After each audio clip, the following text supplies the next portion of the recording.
Grand Rising. This is the Master Mosa Investments and Financial Tools. Back with another financial clip.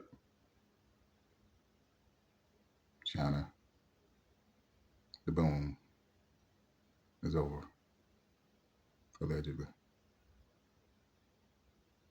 Without further ado, here we go.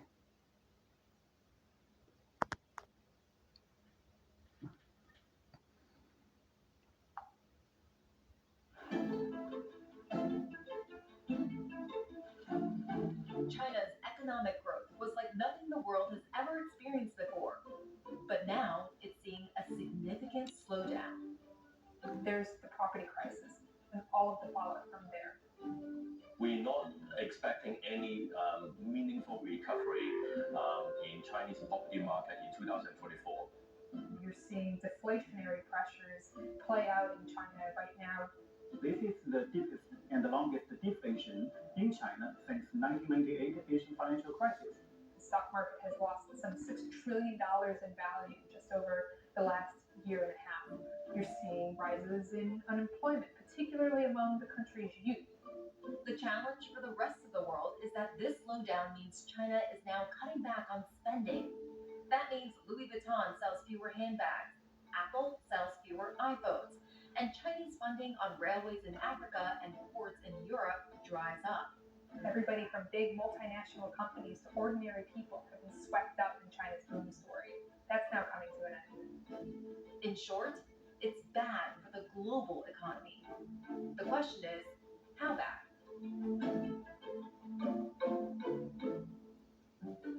Before we can understand the impact of all of this, we need to get to grips with how bad things are in China. Because for most of the past 2 decades, the country's growth has been unstoppable. This is an economy that became the world's factory floor by driving up tons and tons of expansion and becoming this giant manufacturing powerhouse. The country's GDP regularly saw double-digit growth, and in 2010 it overtook Japan to become the world's second largest economy. People who were farmers moved to the... Well, it's not bad for the U.S. It's bad for China. Good for the U.S.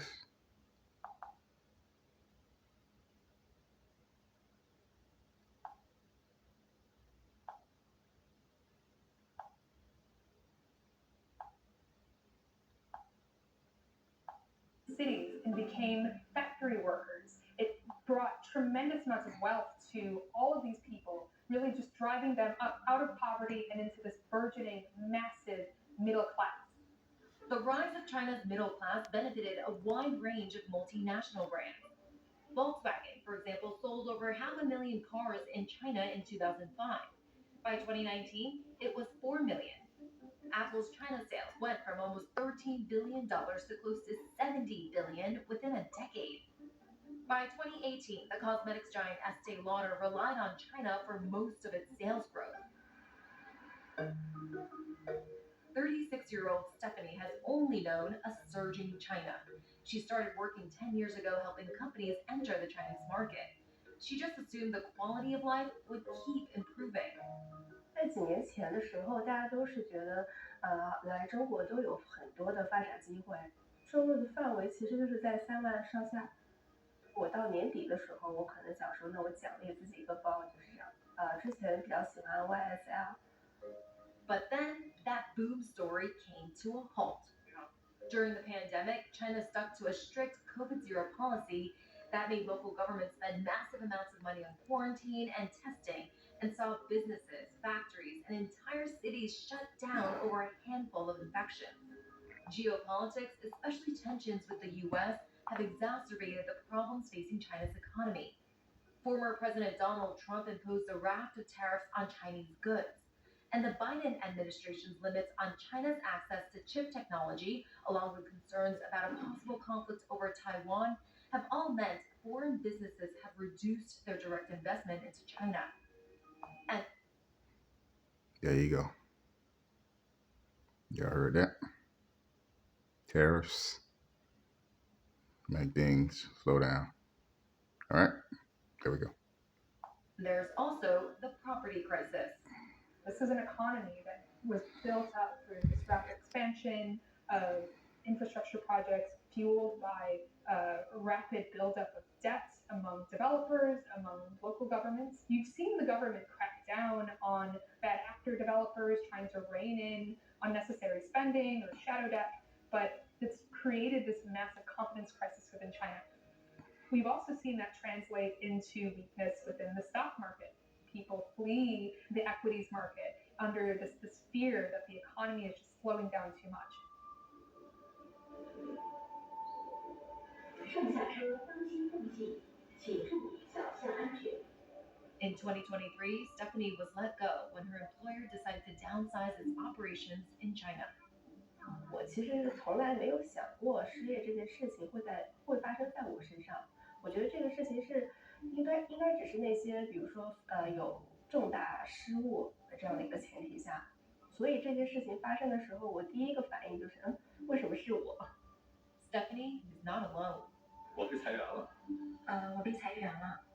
原因是因为我的成本比较高。我失业了。Nearly 1 in 3 Chinese office workers reported falling salaries in 2023, the highest share in at least 6 years. Hey, options traders, did you know that almost half of the market is hidden from you? That's right. The stock price is on your phone. Fair use. To make ends meet, Stephanie found a job as an insurance agent, but her income saw a big drop. 还没有过这种每天像过山车一样的这种收入的这样的生活。当你没有这种信心的时候，你就会把这些没有用的这些消费就先放下。现在最大的减少就是直接从市区搬到了郊区，所以这个房租就一下省了不少钱。我之前是6000，现在降到了2000多。For those who are entering the job market, the situation is even worse. In fact, youth unemployment got so bad that China stopped publishing the data for a few months. Fresh graduates like Yang Shifang and her girlfriend now have to keep a close eye on their finances. 我每次直接标在上面评价菜，我们下午可以来这边买哦。一般菜的话，像盒马那种，它是晚上8点钟之后是会有打折的，而且它的折扣压得很低。买一个小白菜，这个小白菜竟然只有9毛钱。这个有16折，然后这里面的话，这个也是6折。但是呢，它这个新鲜度会稍微低一些，但我觉得这个倒不用很在意，因为你买回家肯定马上就做掉了，不可能说再放下去了。对的，是啊，也没有昨天早上。对。我个人是比较喜欢逛的，但是我看到那些东西就没有太大的去购买的欲望。这边还有日本流行的那个它很有名的。在以前。我真的很喜欢这一张，好漂亮。等到我中年的时候，应该就可以匹配它的那个消费水平了。我赚多少钱就过什么样的生活，没必要说非得为了那些钱去奔波劳累。父辈那一代就是他们可以靠他们的双手努力就好了，但是我们这一代并不一样。我听到好多打折，应该开心回头了，怎么会这样啊？ It's this change in attitude that will have broader implications for the rest of the world.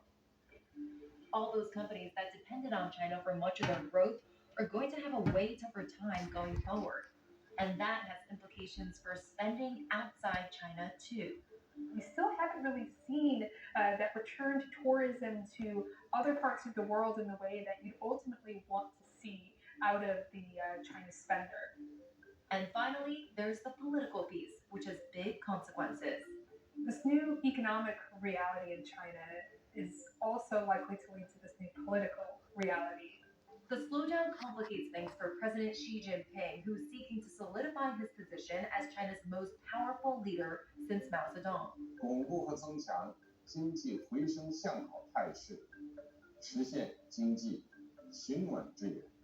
When the economy is booming, people are more likely to accept the Communist Party's controls on things, like freedom of speech in exchange for prosperity. A slowing economy risks the opposite reaction.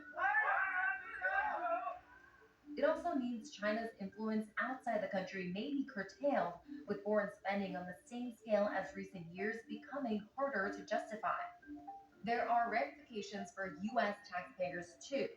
China has, for much of the past 3 decades, been one of the single biggest investors in US treasuries, bonds sold by the US government to pay for public services. China has already cut back on its US debt holdings in a big way. If that continues, it could become more expensive for the US to borrow money. For now, it's ordinary Chinese bearing the brunt of the slowdown. 我对升幅没有说太大的希望，因为我觉得期望越大，失望越大。当大家觉得经济好的时候，觉得自己每个人都觉得自己第二年肯定比第一年能赚更多的钱，然后或者说我只要换一份工作，我就能比这份工作赚更多的钱。之前大家所有人都是这样想的，但是现在，我亲 Borrowing money. The U.S. borrowing money. Yeah. Borrow money, make you go broke. Borrow money has interest, put you in debt. Borrowing money, you gotta pay back. That's how it all started. 身经历，包括身边朋友的经历，都发现其实事实不是这样的。